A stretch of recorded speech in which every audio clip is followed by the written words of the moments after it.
Hola, ¿cómo están? Bueno, supongo que bastante abrumados todos porque vienen desde las 8:30 y lo de recién de Sant'Angelo fue fuerte.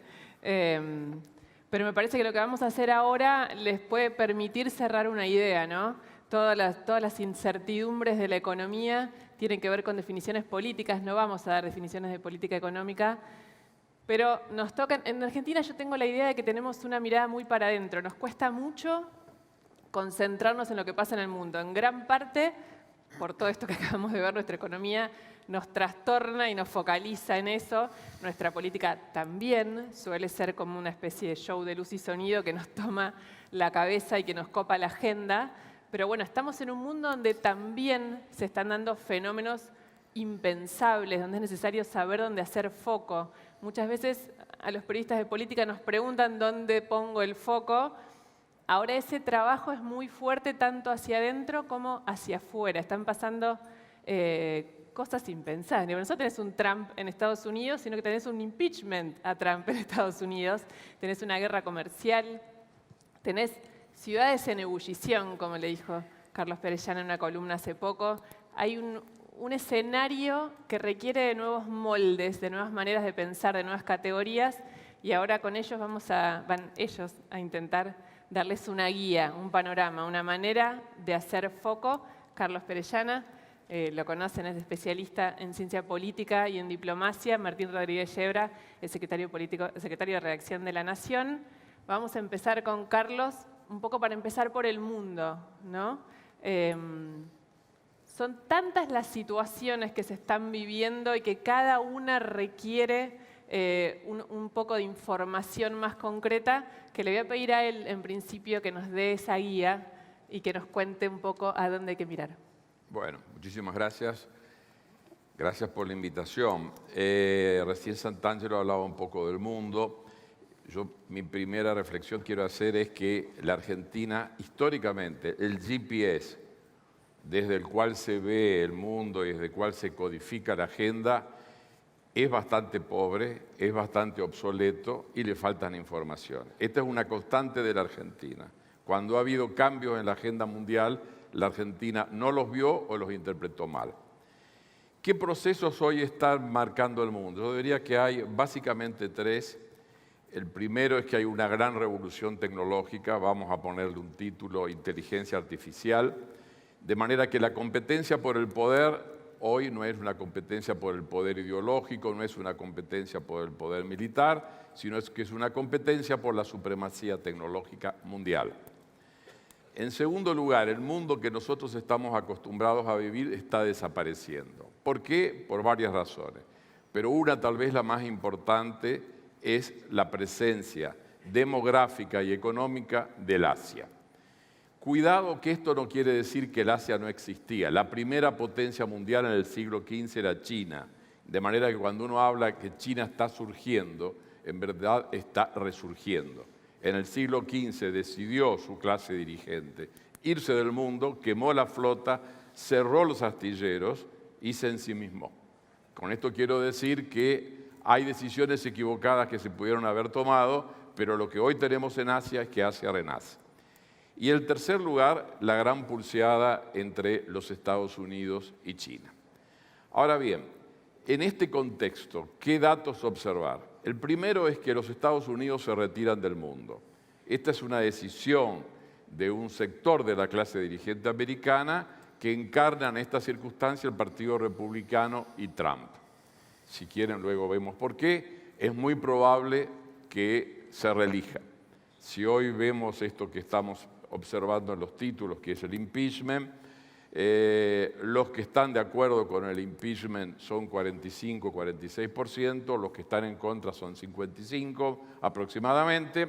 Es el tercer impeachment, el primero en el siglo XIX, el segundo en el siglo XX.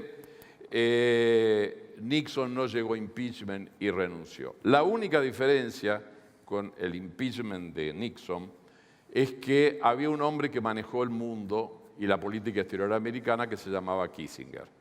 En este proceso de impeachment no hay nadie en el aparato de poder americano que esté controlando o tomando buenas decisiones. No hay nada mejor que observar las declaraciones de los que fueron al Congreso americano y explicaron qué pasa, por ejemplo, en algunas embajadas importantes de los Estados Unidos en el mundo. Hay un porcentaje enorme de cargos de la política exterior que no han sido cubiertos. Hay un porcentaje enorme de cargos en la política exterior que vienen del gobierno anterior. La segunda idea, primero la retirada americana, es que el mundo nuestro, vamos a ponerle un nombre occidental, es un mundo que está desapareciendo, porque pierde protagonismo demográfico, porque pierde protagonismo económico y sobre todo porque este concepto de Occidente está basado en una alianza que se construyó cuando terminó la Segunda Guerra Mundial, que era básicamente dos patas, una pata americana y una pata europea. Hoy esta pata está rota. El símbolo de esa pata era la OTAN. Bueno, en un reportaje de hace un mes, Macron dijo que la OTAN, que se estaba por reunir, está en muerte cerebral. O sea, lo dijo el presidente de Francia. Y en tercer lugar, estamos entrando en un proceso que un título dice desglobalización o desglobalización, el decoupling. Todo hace pensar que estamos yendo a un escenario en donde el sistema global, por pérdida de gobernabilidad, está resquebrajándose y vamos a entrar en un esquema de doble globalización. Y esto incluso va a ser cierto en eso que es el símbolo de la globalización, que es Internet. Internet está y va a estar crecientemente balcanizada. No hay Internet en China, obviamente, hay intranet. Y la tendencia es así. O sea, hoy, en cualquier crisis, cualquier gobierno autoritario lo que hace es corta Internet. Pasó en Irán la semana pasada, en China no lo corta, sino que está cortado, en Vietnam se está cortando. O sea, el símbolo de la globalización se está resquebrajando. El otro símbolo de la globalización, ustedes deben haber oído nombrar un organismo que se llama OMC, Organización Mundial de Comercio. Ahí los estados dirimen los conflictos comerciales. Lo que se había logrado es, con la creación de este organismo, es que hubiera un panel, hubiera jueces que decidieran este tiene razón, este no la tiene y consecuentemente había sentencias. Por decisión de Trump, año a año o de vez en cuando hay que nombrar jueces. Trump ha vetado la designación de jueces y a fin de año queda un solo juez. Y como por lo menos tiene que haber 3, la OMC muere. Con esto quiero decir que se rompe el sistema de comercio multilateral. Con esto quiero decir que vamos a retroceder al bilateralismo. O sea, es entre 2 o entre 3, pero no es entre todos. Y con esto quiero decir que los países más débiles y las empresas más débiles son las que más van a perder. Un ejemplo, el acuerdo comercial entre Canadá, Estados Unidos y México, que se está reformando y refirmando ahora, es un acuerdo que Trump presionó para reformarlo. Canadá tuvo que decir que sí y México tuvo que decir que sí. Este es otro punto que yo creo que es importante. 2 más por tiempo. En este proceso de transformación económica tenemos también un proceso de transformación geopolítica. Acá hay 2 potencias. En tercer lugar, tenemos un proceso de revolución demográfica. Cada vez hay países más ricos y más viejos y cada vez hay países con más gente y más jóvenes. Y el mundo que se viene es un mundo donde hay una enorme cantidad de jóvenes que van a ser nacionalistas, hinduistas, cristianos reformistas o musulmanes y no van a tener empleo. Si ustedes toman gran parte de las últimas revueltas urbanas, una de las grandes explicaciones es esta. Y finalmente, 2 o 3 cosas vinculadas a la región. La primera es que América Latina es de las regiones del mundo que menos ha crecido económicamente en los últimos años. Es una región que sigue dependiendo de las materias primas, es una región primarizada, es una región crecientemente violenta, crecientemente corrupta y crecientemente desigual, con todo lo que esto implica. Tal vez los 2 mejores ejemplos acaban de caer en cuanto a su imagen. La economía que más crecía era Colombia y el país ícono como modelo era Chile. Esta Colombia, que era la que más crecía, ustedes siguen los diarios, tiene una serie de problemas económicos y políticos. Tal vez lo más importante de esta Colombia es que el Estado es cada vez más inexistente. Se firmó un acuerdo con la guerrilla, pero hay un 30% del territorio colombiano donde el Estado no existe. Y hay un porcentaje enorme del territorio urbano donde el Estado no existe. Esto es México. O sea, la cifra de muerte por crímenes en México ya está en más de 30.000 al año. O sea, es una violencia hiperinstitucionalizada. Por último, es la región más desigualitaria que nosotros hemos conocido en los últimos tiempos. O sea que ha habido crecimiento, no ha habido desarrollo, y consecuentemente lo que hay es una especie de cuestionamiento al contrato político. La mediación que la política hacía, el contrato que existía, que se regulaba a través de los sistemas de representación política, congresos, dirigentes políticos, etcétera, etcétera, está roto. No hay de alguna otra manera confianza. Ese es el problema central que hoy está básicamente instalado en Chile, donde hay un acuerdo entre la clase política, pero la calle no acepta ese acuerdo. Como dijo Santangelo, ellos estaban preparados, pero cuidado, por ejemplo, ellos tenían un fondo soberano que estaba previsto con plata del cobre para momentos de emergencia. Bueno, ya han usado un 30% de ese fondo en estos 2 meses. Con esto quiero decir que el ícono Chile y el éxito económico que era Colombia están con grandes interrogantes. Y yo quisiera cerrar diciendo 2 o 3 cosas que es el comienzo. La Argentina tiene un GPS desactualizado, pero para mí la mayor preocupación o el mayor fracaso es la ideología. La Argentina mira al mundo con el velo ideológico, o sea, no acepta las realidades. No aceptar las realidades, ¿qué quiere decir? Que puede romper reglas, quiere decir que puede cometer errores y quiere decir que se pueden instalar locuras en materia internacional. Malas alianzas, ya la hemos conocido, mala relación con terceros, que ya lo hemos conocido. Y por último, quiero cerrar que esta América Latina va a sufrir las implicancias de la puja americano-china, ya la está sufriendo, cuando vemos los aranceles del aluminio y vemos el arancel al acero. Básicamente esto tiene que ver con la relación compra y venta de alimentos de China, y la presión china y la presión americana van a existir. Ser no alineados en este mundo sería lo mejor. Ahora, no sé si es lo más fácil, pero va a haber que acostumbrarse a que los países de la región, los más fuertes y los más débiles, vamos a encontrar una gran presión para alinearnos en uno de estos 2 bloques de globalización que yo creo que se están formando y que están emergiendo. Muchísimas gracias y seguimos.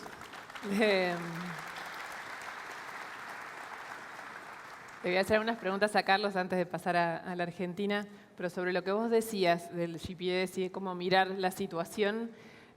Cuando apareció el concepto de cisne negro era como una cosa excéntrica, que es esto lo impensado, la aparición de lo impensado en los escenarios de político, casi de cualquier ámbito. Ahora el mundo entero parece un cisne negro, porque estos fenómenos que estamos describiendo de América Latina, de la gente en la calle, de la ebullición, también se dan en Europa, ha sido en Hong Kong. ¿Cómo puede una persona, cómo se puede mirar este nuevo mundo pudiendo proyectarlo? Digamos, vos decís los 2 bloques concentrados, pero ¿qué lugar ocupa esta ebullición social que tiene a los jóvenes en la calle y que también tiene el poder de la tecnología? Porque China puede tener su intranet, pero la tecnología también tiene una capacidad de ser manejada por las sociedades o por los jóvenes en general e intervenir esas cuestiones. El GPS básicamente necesita tener buena información. Y buena información es información sin ideología, o sea, que se concentra en la realidad, y en segundo lugar, actualizada. Yo no soy de los que le rindo un culto a la tecnología, o sea, lo que, por ejemplo, el modelo chino donde está simbolizado el modelo chino hoy, es que existen más o menos en China 300 millones de cámaras. y hay un programa que se llama Programa Social. De manera que a través de las cámaras el chino sabe que está haciendo ranking cotidianamente. Si tira un cigarrillo a la calle, si atraviesa con luz roja, si no pasa por la luz, por las rayas para cruzar la calle, si no hace ruidos, etcétera, etcétera. O sea que tenemos una sociedad hipercontrolada. O sea, uno puede decir que hay un gran avance tecnológico que no necesariamente va en el camino de la libertad, ni tampoco de la buena información, porque hay mucha información falsa. De manera que el GPS, pensando como país, implica, en primer lugar, saber cuáles son las prioridades. Necesitamos mercado, necesitamos inversión, necesitamos tecnología. Yo me animaría a decir que en este mundo la Argentina va a tener una situación muy delicada, porque China nos regala. Trump ve muy mal cualquier presencia americana, China en lo que considera una región de influencia americana, pero nuestros productos, la mayor parte de lo que vamos a exportar va a ir al Asia, no va a ir a Estados Unidos. Esta es la primera reflexión. Y la segunda reflexión es que los Estados Unidos, además de tener con ellos menos contactos en materia comercial, es un país que ha decidido replegarse. Es un poco la China del siglo XV. De manera que el GPS, buena información, no ideología, o sea, ver la realidad y saber dónde están los intereses. Y saber dónde están los intereses es, de alguna otra manera, usar del mundo donde hay oportunidades para solucionar mis problemas, que son necesidades. Y ahora, después vamos a hablar con los dos a la vez, pero Martín Rodríguez Yebra es secretario de redacción de La Nación. A mí me gusta decir sobre este momento que hoy es 12 de diciembre, ¿no? Que el año empezó antes de ayer casi, digamos. Este año el año empezó 1000 veces en términos políticos. Cuando fueron las PASO empezó de nuevo porque cambió el escenario.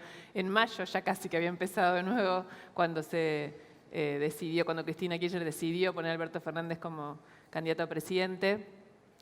Ahora está empezando literalmente un nuevo escenario político en Argentina, lleno de incertidumbres, pero en principio eso, ¿cuál es a esta hora lo que vos considerás prioritario para mirar del gobierno que empieza y cómo eso define el marco político? Sí, a ver, es un gobierno que todavía no llegó, el presidente no llegó todavía ni a sentarse prácticamente en el sillón, porque se la pasó viajando estos primeros días, pero sí, como decís, es un año tan complejo que ha empezado tantas veces y que ahora empieza de verdad realmente. Todo lo anterior había sido un poco de fogueo, ¿no?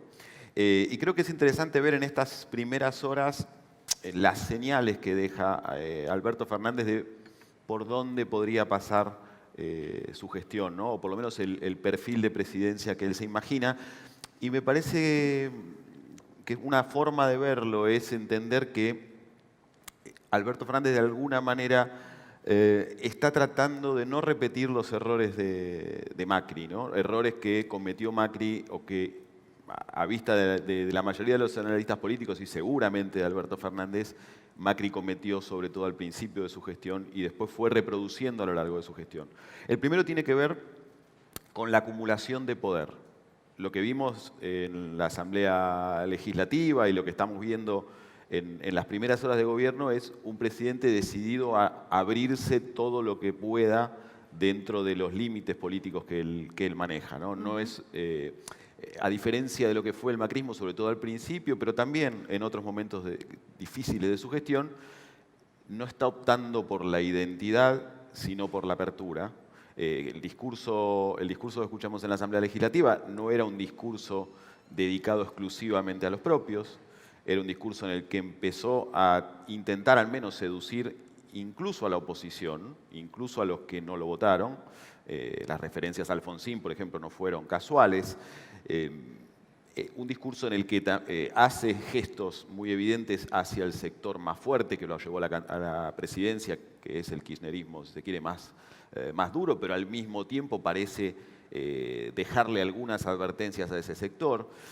Y en su construcción, en la idea que tiene de la construcción de su perfil, al menos inicial del gobierno, está esta idea de trabajar con los gobernadores, con los sindicatos, con el kirchnerismo más duro, con los movimientos sociales, tal vez con sectores de la oposición. Recordemos que Alberto Fernández en su paso anterior por el poder, cuando fue jefe de gabinete, fue uno de los principales impulsores de abrirse hacia o de salir a buscar dirigentes. Sí, que de hecho lo logró bastante. El caso emblemático, todos se van a acordar, es el de Borocotó. Exactamente, Que era primero como Borocotó. el borocotazo que se inauguró, pero que es una impronta muy de Alberto Fernández. Totalmente. Incluir a los otros. Y si querés llevarlo más a lo institucional, Cobos. Cobos y la convergencia con los radicales es un invento, o por lo menos una gestión personal de Alberto Fernández. Ahora, ¿a vos te parece que hay un conflicto, una situación a dilucidarse sobre si la impronta de este gobierno va a ser la de Alberto Fernández o, digamos, cómo se va a dirimir esa fórmula en donde también es central Cristina Kirchner? Sin duda es un problema central y una discusión que va a estar en todas las conversaciones políticas de acá mucho tiempo. Lo que yo creo que es importante que está mostrando Alberto es que él decidió que no le importa mucho mostrar que manda él en detrimento de Cristina. Me parece que hoy esta sensación que creo que cualquiera que esté mirando la política argentina tiene de que Cristina Kirchner ha tenido un peso fundamental en la conformación de este nuevo poder y va a tener un rol central en los meses que viene, que colocó gente en todos lados, que se blindó en el Congreso, todo lo que estuvimos viendo y comentando en las últimas semanas, sobre todo después de las elecciones. A Alberto Fernández no me parece que le haya importado taparlo, ni hacer gestos para que eso se diluya. Al contrario, creo que hoy él es consciente que necesita ampliar todo lo posible y acumular todo el poder posible, y una parte fundamental de ese poder se lo da Cristina Kirchner. Por eso él hoy eso lo está usando, si querés, como un activo, que muchos podamos verlo de afuera y decir, bueno, pero no manda él, manda ella. Hoy para él es un activo, él se percibe, tal vez con razón, en un barco en medio de una tormenta y no está en condiciones de empezar a pelearse por a ver quién agarra el timón. Él necesita que el barco no se hunda. Y hoy necesita a Cristina Kirchner adentro. Ahora, si me decís si eso va a ser un conflicto en el futuro, es muy probable que la respuesta sea sí, porque está claro que el discurso de Alberto Fernández no es un discurso que pudiera suscribir Cristina Kirchner, que no hubiera podido ella pronunciar ese discurso ante la Asamblea Legislativa, ¿no? Y de hecho, bueno, a veces veíamos un poco la cara de ella pispeándole el papel diciendo a ver qué viene ahora, ¿no? Incluso los gestos, el abrazo que Alberto Fernández le da a Macri no es cariño, ¿no? Alberto Fernández está intentando transmitir un mensaje que Cristina Kirchner es incapaz siquiera de actuarlo. O sea, es la diferencia entre el saludo de uno y otro a Macri, es central, me parece, como perlita, si se quiere, del análisis, porque se ve la vocación política de un dirigente, que es Alberto Fernández, y la reacción de la otra, que es Cristina Kirchner, cuando los dos probablemente consideren o piensen lo peor de Macri, ¿no?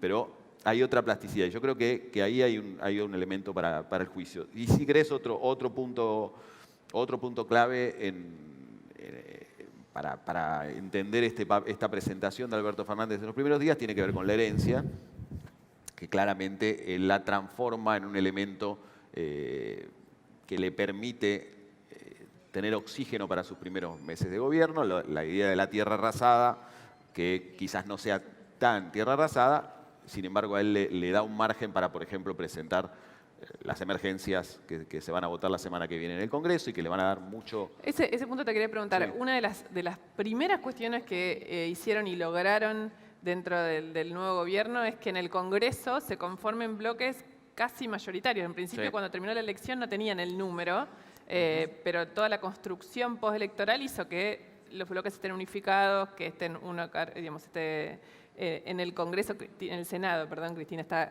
logró un bloque unificado que nadie lo pensaba, se supone que iban a ser dos bloques distintos del peronismo, y lo mismo pasó en la Cámara de Diputados. ¿Va a volver a repetirse esa impronta para vos en donde, de los gobiernos kirchneristas, donde lo que manda el Ejecutivo se aprobaba fácilmente en el Congreso?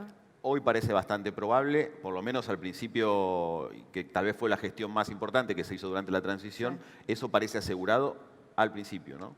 Estamos en el inicio de un gobierno que probablemente tenga que atravesar situaciones muy críticas y vamos a ver si consigue mantenerlo. Pero de arranque, hoy eso parece garantizado, en gran medida también por la reiteración del error que hablábamos al principio del macrismo, de tratar de cerrarse y no abrirse, porque la fractura en el bloque de Juntos por el Cambio tiene en parte que ver con la negación a darle a un sector de sus diputados cierta identidad propia dentro del bloque, ¿no? Y eso hizo que, con la vocación que habitualmente tiene el peronismo para estos casos, esos diputados fueran hacia otro lado, mientras además Cristina Kirchner de un lado, Máximo Kirchner del otro, fueron unificando los bloques.